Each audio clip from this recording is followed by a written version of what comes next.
There were points when we were in rehearsals where I was like, this is the best job in the world. I never want to leave this room. I love rehearsals. I love it. It's fun. It's hard, but it's fun. Having been out of rehearsal rooms for such a long time, I felt in a room of that many people so much excitement to be working on something together and to be doing a play that is going to, after such a long time, is going to be performed in front of live audiences. Rehearsals were interesting in that we've all come with this expectation, and I came really wanting to give my utmost commitment and 100% self over to the role of Mayella, and I feel like everyone has done the same. It's incredible, the energy that everyone brought and the commitment, and it felt really special because I felt that everyone was digging deep. Bart always uses the word fun. And I really believe that. It was fun. Fun doesn't mean easy. Fun doesn't mean it's going to be like giggles and playfulness all the time. Fun means it's challenging. You're working, you're playing. And sometimes some of the best play comes when you're really concentrating. Working with Gwyneth and Harry is like such a joy. And I am so grateful for the two of them. I feel like I have such fun with them, in and out of rehearsals and in and out of the show. And I think that actually that has been a big impact on how the relationship has come across on stage. In rehearsals, what I discovered about the other two, about Scout and Dill, was that I think it's easy to see the three of them as one kind of blob, one like group, but actually each of them have their own problems that they're trying to unravel and work out and discover for themselves. There were things in rehearsals that I had always had it in my head, I think, before, from reading the script, that Dill and the relationship between Dill and Scout was quite clear. There seemed to be a sort of unwritten understanding between the two of them of who each other is.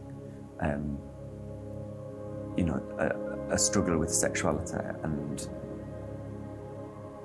a struggle with what is right and what is wrong. That felt very clear, I suppose, from the sort of Harper Lee, Truman Capote research that I'd done, and that continued to grow in rehearsals.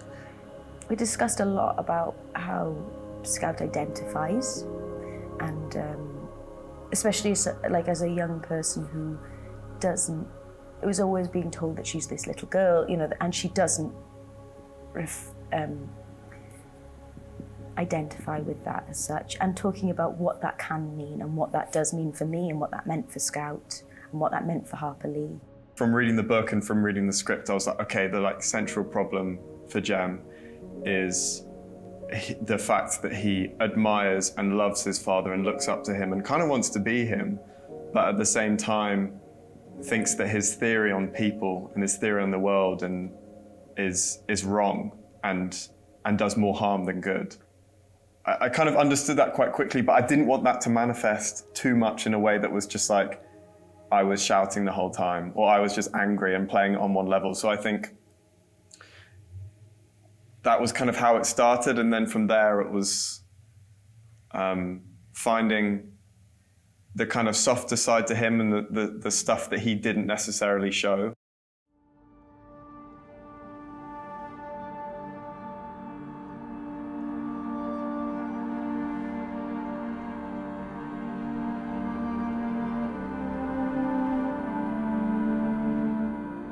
So the challenges I faced during rehearsals were just making sure that Ewell wasn't just a cartoon character, like the cartoon bad guy.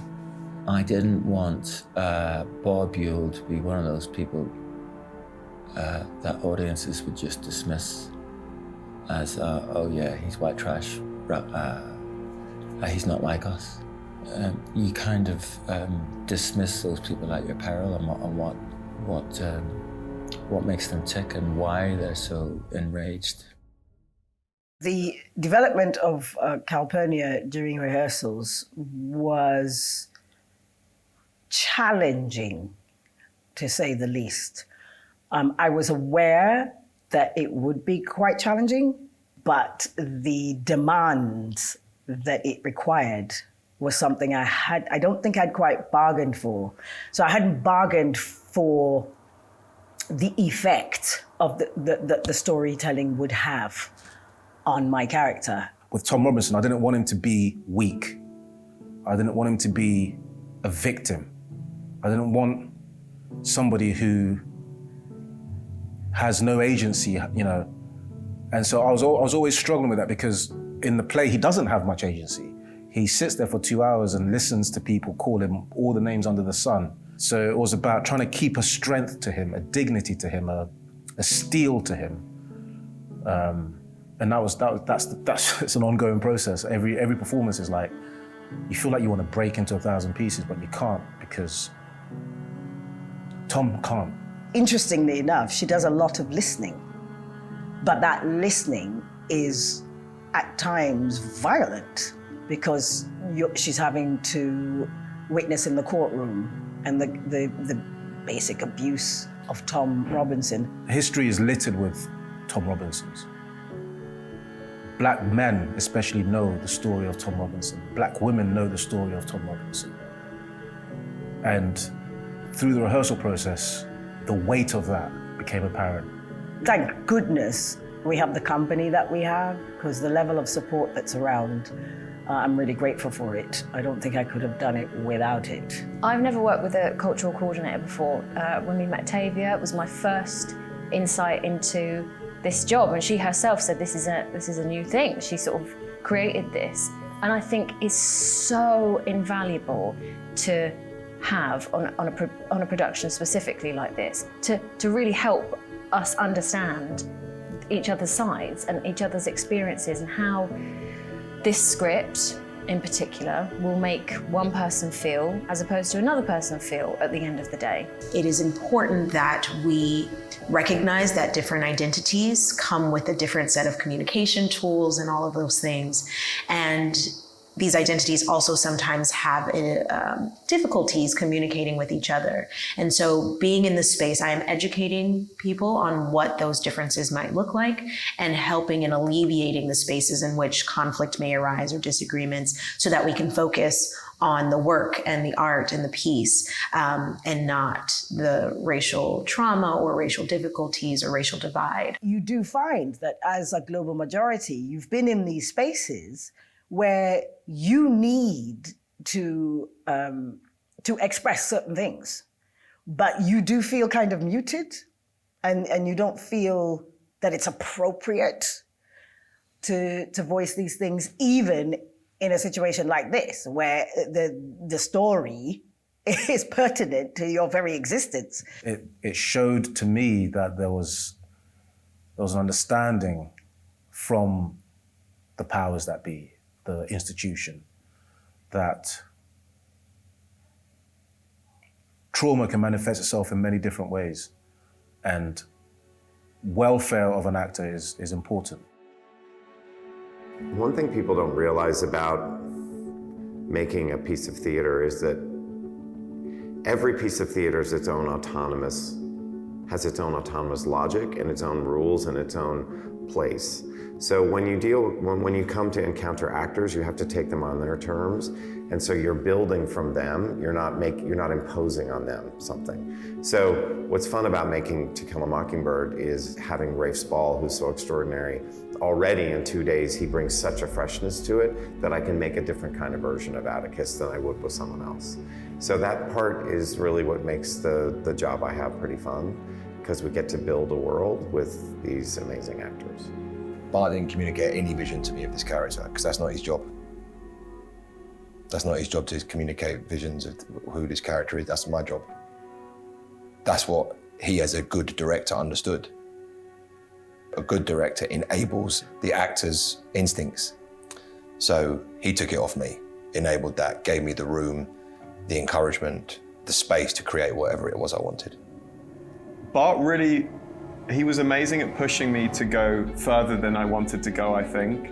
I think sometimes there's a tendency to be careful and to kind of put a cap on where you want to want to go with things. But he really pushed me to go further and further with the angery side of Jem. But then later on, as rehearsals developed, he would kind of take it back and then he'd push it a bit more. So he played around with it a lot, which I found really useful, because even now in performance, it means that I can, depending on what's happening in the show, I can dial it up or dial it down or whatever. So I found that super helpful.